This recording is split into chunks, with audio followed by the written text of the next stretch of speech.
Fala pessoal, tudo bem? Mais um vídeo aqui para o canal e hoje eu venho trazer aqui para vocês o guia definitivo dos fundos imobiliários. Eu quero mostrar para vocês então o que vocês precisam saber e aquilo que vocês precisam analisar ao investir em fundos imobiliários. Sem sombra de dúvidas, uma das perguntas mais frequentes que me fazem aqui no canal é sobre quais são os critérios que eu utilizo para comprar fundos imobiliários. O que eu preciso saber para chegar à conclusão se um fundo imobiliário é bom ou se ele é um fundo cilada. E é pensando nisso, então, em todas essas perguntas que várias pessoas têm feito aqui para mim, que eu resolvi mostrar para vocês aqui um pequeno trecho de uma das aulas que eu faço para os meus alunos do curso Investindo do Zero, nos quais eu mostro os principais critérios que você precisa conhecer e averiguar para selecionar os melhores fundos imobiliários para sua carteira. Os fundos que a gente estima que no futuro vão ter suas cotas valorizadas e que vão te pagar bons dividendos de forma periódica.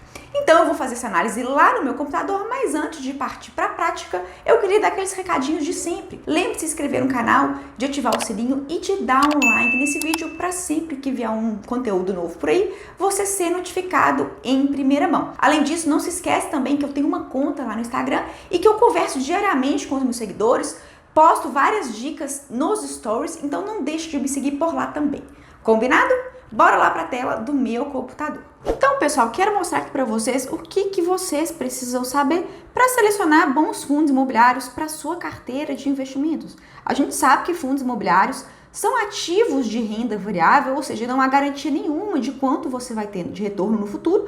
Então, pelo fato de eles serem ativos de renda variável, é muito importante você ter alguns cuidados quando for investir, ter uma visão analítica, ter claramente na sua cabeça quais que são os indicativos, quais são os critérios que você precisa avaliar para não sair investindo em qualquer fundo imobiliário que você ouve falar por aí, que uma pessoa qualquer te indicou. E antes de partir para esses critérios propriamente ditos, eu queria relembrar com vocês o que são fundos imobiliários.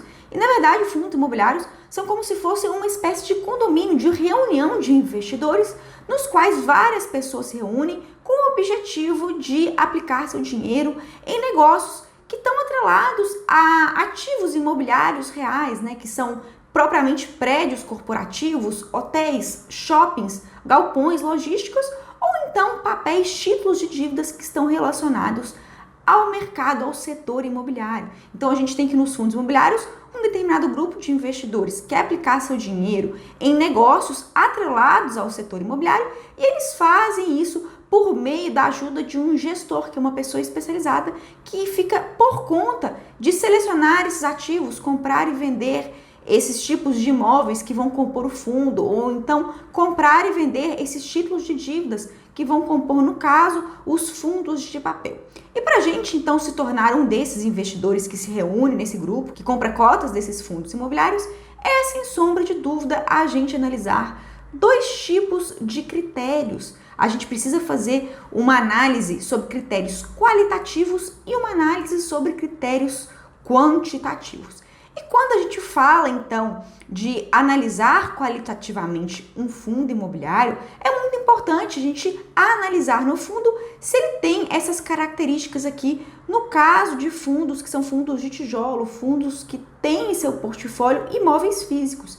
E aqui no caso, então, desses fundos de tijolos, a gente precisa saber quais são os imóveis que compõem esses fundos, onde que eles ficam, ou seja, se são imóveis bem ou mal localizados, qual que é o setor da economia que se relacionam esses fundos, ou seja, são fundos de tijolos de shoppings, de lajes corporativas, de galpões logísticos, porque isso, a depender da crise que pode atingir determinado setor, o fundo imobiliário pode ser beneficiado ou não. Então, por exemplo, no caso da pandemia, do coronavírus, que a gente passou por 2020, 2021, a gente pode perceber que os fundos imobiliários de shoppings e lajes corporativas sofreram demais com os efeitos do lockdown. Os shoppings ficaram fechados por muito tempo e as lajes corporativas, elas começaram a perder, né, aquele interesse que as empresas tinham em alugá-las, porque basicamente muitas pessoas foram trabalhar de home office. Por outro lado, os galpões logísticos foram muito beneficiados com a pandemia, porque as pessoas ficaram presas dentro de casa, não podiam sair para trabalhar, não podiam sair para ir ao shopping, e o que elas fizeram? Então passaram a consumir itens vendidos pela internet. E o e-commerce, sem sombra de dúvida, aquelas lojas online, são as principais inquilinas de galpões logísticos, porque elas precisam colocar seu estoque em locais estratégicos do país para facilitar o processo de distribuição e logística dos produtos que a gente compra online. E além então de saber em qual setor da economia se relaciona um fundo imobiliário, a gente precisa verificar se nesse fundo há imóveis com características irreplicáveis, ou seja, imóveis diferenciados que você não vê por aí em qualquer lugar. Porque quanto mais irreplicável for o imóvel, mais apreciado pelos inquilinos ele vai ser, e é óbvio, ele vai trazer um retorno excelente na forma de aluguel para os cotistas desse fundo. E além dessa análise qualitativa que a gente fica mais de olho na cara dos fundos imobiliários, eu quero mostrar para vocês também quais são os indicadores fundamentalistas, a análise quantitativa, ou seja, em termos de números, quais são os números que a gente precisa, então, analisar nos fundos imobiliários. E esses aqui são os principais números que eu fico de olho ao investir em um fundo imobiliário. E eu vou mostrar daqui a pouquinho para vocês, em 3 exemplos de bons fundos imobiliários, que eu acho fundos excelentes, quais são os parâmetros que a gente vê nesses exemplos práticos. E aqui, esses indicadores fundamentalistas que a gente precisa analisar são o Dividend Yield, o P sobre VP, que é o preço sobre valor patrimonial do fundo, a vacância física e financeira, a liquidez dessa cota que você compra, ou seja, se é uma cota que ela é muito negociada ou pouco negociada, a quantidade de inquilinos que ocupam os imóveis daquele fundo e a quantidade de imóveis, porque fundos que têm muitos inquilinos e que têm muitos imóveis no seu portfólio são fundos menos arriscados. E se tem uma coisa que particularmente eu busco em fundos imobiliários é justamente isso, eu estou em busca de fundos seguros. Já que eu estou investindo em ativos de renda variável, que por si só já tem um risco maior, quando eu falo de analisar os fundos imobiliários, eu busco então aqueles que têm o menor risco, que tem uma maior quantidade de inquilinos, uma maior quantidade de imóveis e que tem, no caso dos fundos de papel, recebíveis imobiliários, títulos de dívida também menos arriscados. É exatamente sobre isso que a gente vai ver agora aqui na prática, nesses fundos que eu quero mostrar aqui para vocês. Bom, então eu já estou aqui na página do site Funds Explorer, que é um site que eu gosto muito de utilizar para obter dados de forma objetiva e precisa sobre fundos imobiliários, e eu vou analisar aqui na prática com vocês hoje 3 fundos imobiliários, um fundo de logística, um fundo de shoppings e um fundo de papel. E quando a gente fala então de um fundo imobiliário de logística, o que a gente precisa saber ao comprar uma cota desse tipo de fundo é que você, na verdade, está se tornando então um pouquinho dono de todo aquele portfólio de galpões logísticos que aquele fundo detém em carteira.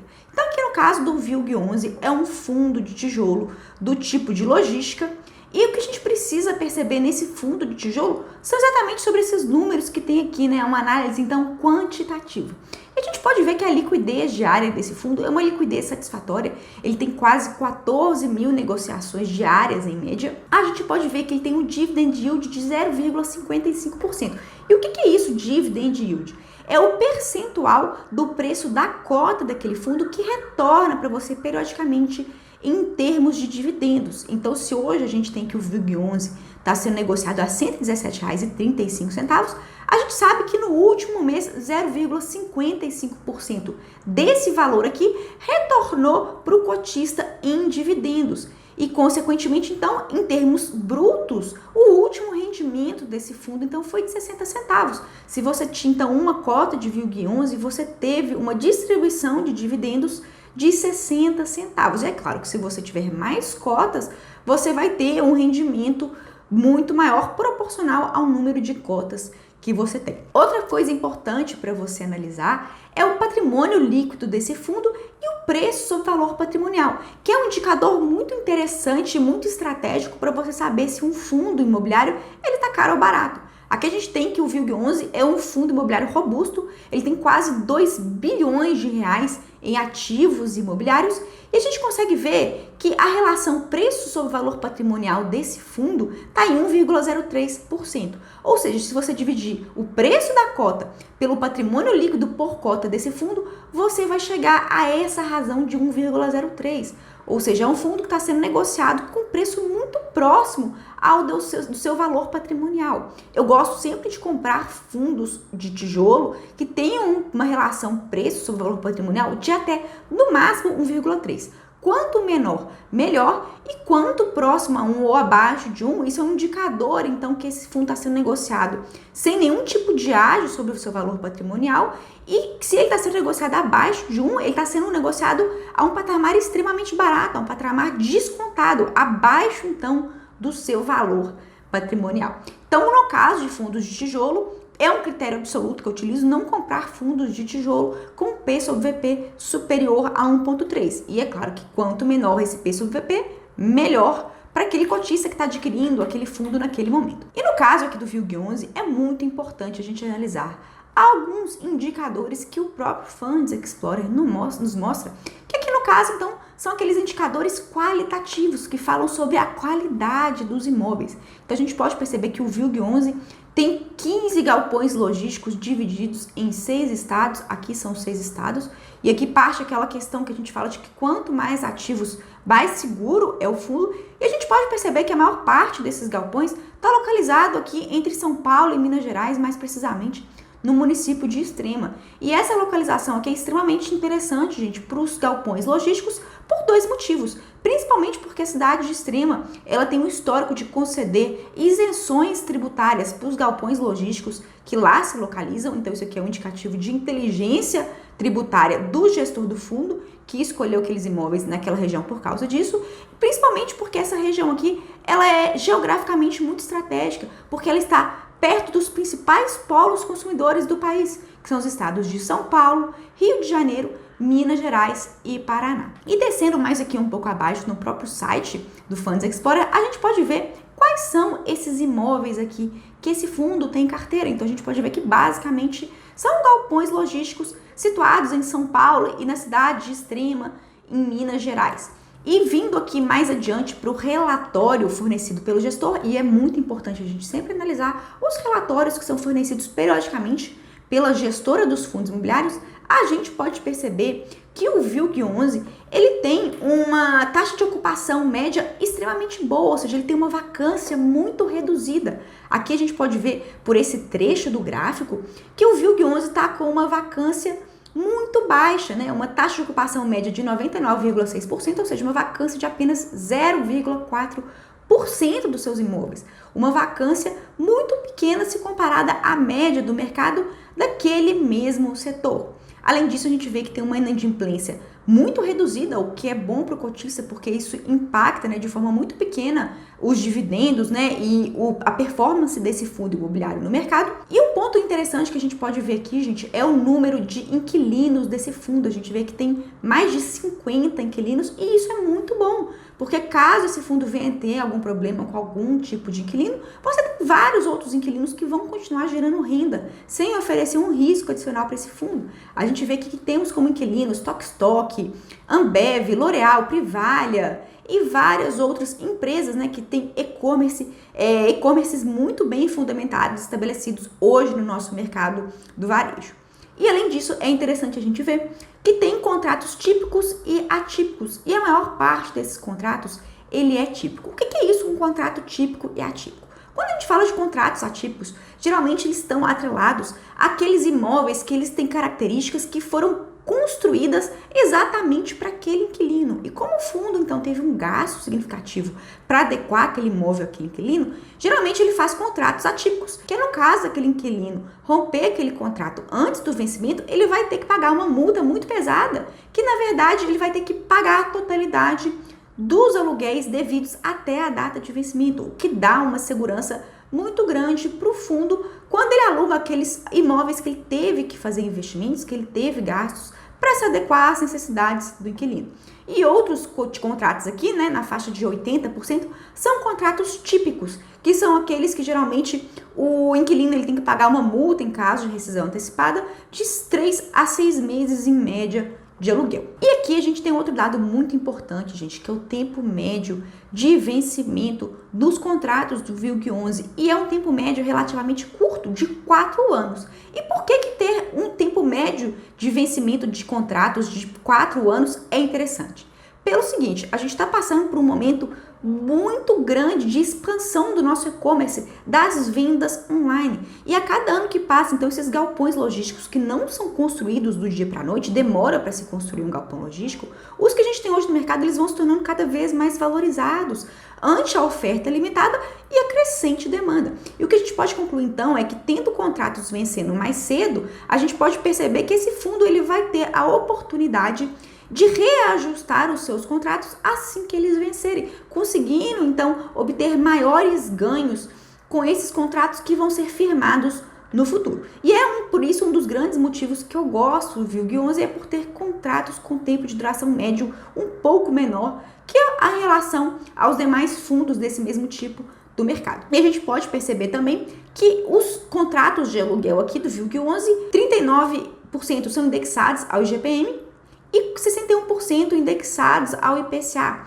o que traz então para a gente dois critérios de reajuste desses fundos dos aluguéis pagos pelos inquilinos. Em resumo, eu gosto muito do VILG11, para mim é um dos melhores fundos logísticos que tem hoje no mercado, e é exatamente esse tipo de análise, gente, que eu quero trazer aqui para que vocês aprendam a não ficar seguindo, gente, palpite, recomendação de investimento, que vocês então possam buscar por conhecimento próprio os melhores investimentos para a sua carteira. Pulando para um outro exemplo que a gente tem aqui, agora mudando para um fundo de tijolo de shopping, eu gosto muito do XPML11 e lembrando, gente, que isso não é uma recomendação de investimento. Eu quero mostrar para vocês de forma didática fundos que se adequam a esses critérios que eu mostro para os meus alunos dentro do curso Investindo do Zero.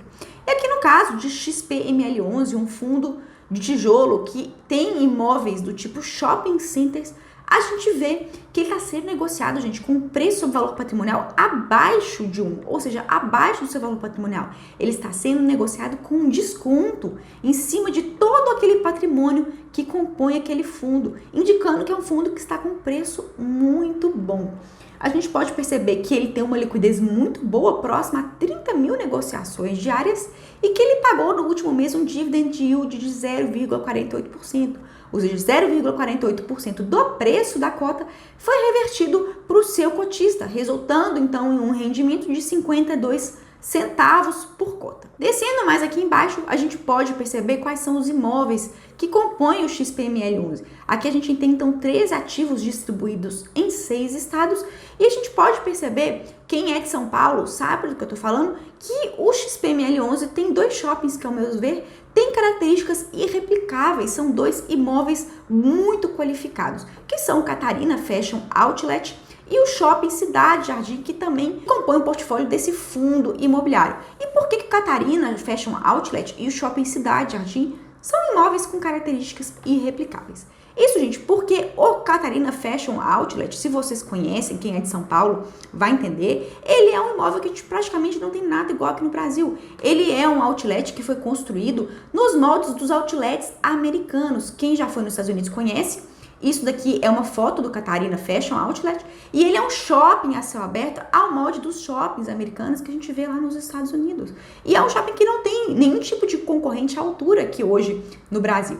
Além do shopping Catarina Fashion Outlet, a gente tem também o Shopping Cidade Jardim como integrante desse portfólio. E ele é um shopping da cidade de São Paulo voltado para um público AA, um público premium, que gasta muito dinheiro com roupas, com artigos de luxo e de grife, que traz então um faturamento expressivo para esse tipo de imóvel.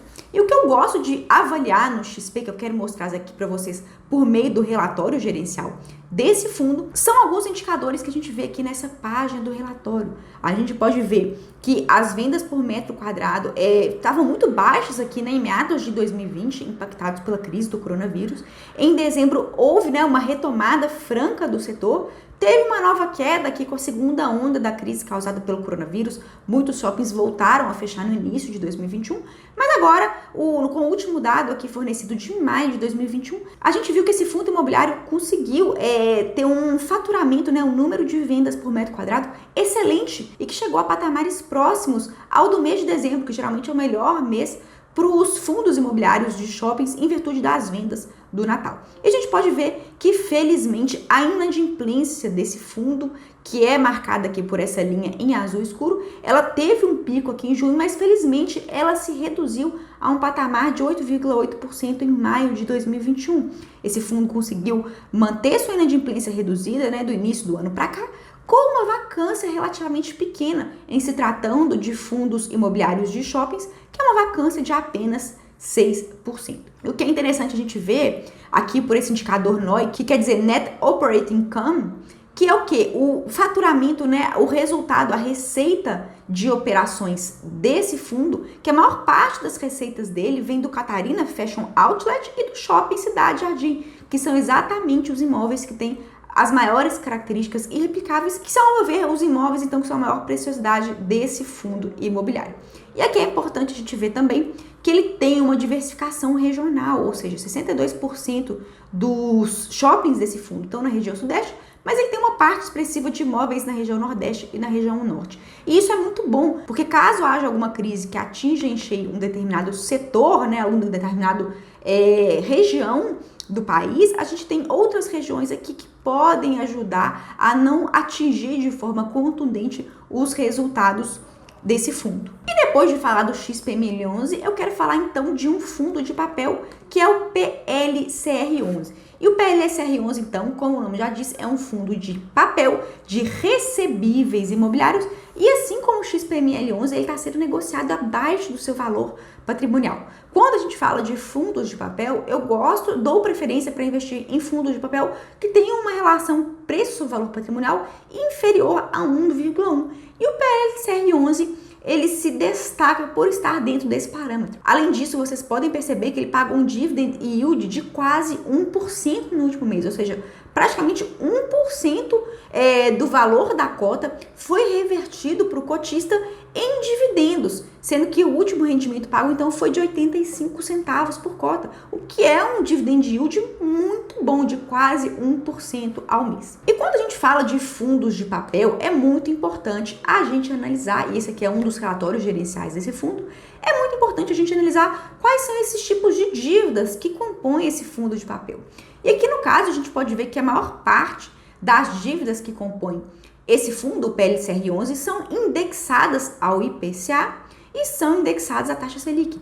Como a gente tem um IPCA que está crescendo, né, que agora no último mês, em junho, ele bateu mais de 8% no acumulado dos últimos 12 meses, a gente pode ver quanto maior é o IPCA, maiores vão ser os ganhos desse fundo e, consequentemente, maior vai ser os dividendos que ele vai distribuir para os seus cotistas. Então, em parte, né, aquele dividend yield gordo que a gente viu de quase 1%, ele se deve, então, a essa elevação do IPCA que faz com que os recebíveis imobiliários retornem mais juros para esse fundo e isso, então, vai se voltar na forma de maior distribuição de dividendos para os cotistas. E a gente pode ver que a maior parte do vencimento dos títulos de dívida, dos recebíveis imobiliários que o PLCR11 investe, são títulos com menos de 2 anos, ou seja, a gente pode ver que em breve esse fundo imobiliário vai renovar a maior parte, que é uma parte significativa dos seus recebíveis. E isso, ao meu ver, é muito interessante, porque num breve período de tempo a gente vai ter a oportunidade de ver novos recebíveis imobiliários entrando para a carteira do PLCR11. E como a gente tem uma taxa Selic que tende até 2022 subir, a gente pode perceber que esse fundo vai ter, então, boas oportunidades nos próximos 2 anos de renovar, de adquirir novos recebíveis imobiliários com taxas de juros maiores, que justamente vão acompanhar a subida da taxa Selic. E outra coisa interessante de vocês verem é a diversificação da carteira. Então, cada uma dessas partes aqui desse gráfico que a gente está vendo se refere a um tipo de devedor. Então, a gente vê aqui que são devedores, né, que têm recebíveis imobiliários dentro do PLCR11. Algumas empresas, como a Redditor, que é uma rede de hospitais do eixo Rio-São Paulo. A gente tem aqui o Grupo Mateus, que é uma empresa do setor de varejo, principalmente da região Nordeste. A gente tem aqui uma série de empresas. E quanto mais empresas, então, que são as devedoras dos recebíveis imobiliários desse fundo, melhor. Porque caso haja algum problema de crédito com alguma dessas empresas, a gente pode ver que, como é um fundo muito pulverizado, que isso não vai impactar de forma significativa nem no valor da cota, nem na distribuição dos juros, dos dividendos pagos por esses títulos de dívida. Então, sem sombra de dúvida, gente, quando você vai investir em um fundo imobiliário, seja ele de tijolo ou seja ele de papel, é muito importante você fazer esse tipo de análise, tanto qualitativa quanto quantitativa dos fundos, para você não ficar aí tendo que pescar, né, opinião, indicações que muitas vezes são repletas de conflitos de interesses, e para você então ter de fato autonomia para selecionar para a sua carteira os melhores fundos imobiliários. Espero que eu tenha dado uma luz para vocês, né? Agora vocês têm uma maior firmeza de conseguir selecionar sozinhos fundos imobiliários para vocês investirem. E se tiver alguma dúvida, não se esquece de deixar aqui para mim nos comentários. Tudo bem? Por hoje é isso e até a próxima, pessoal!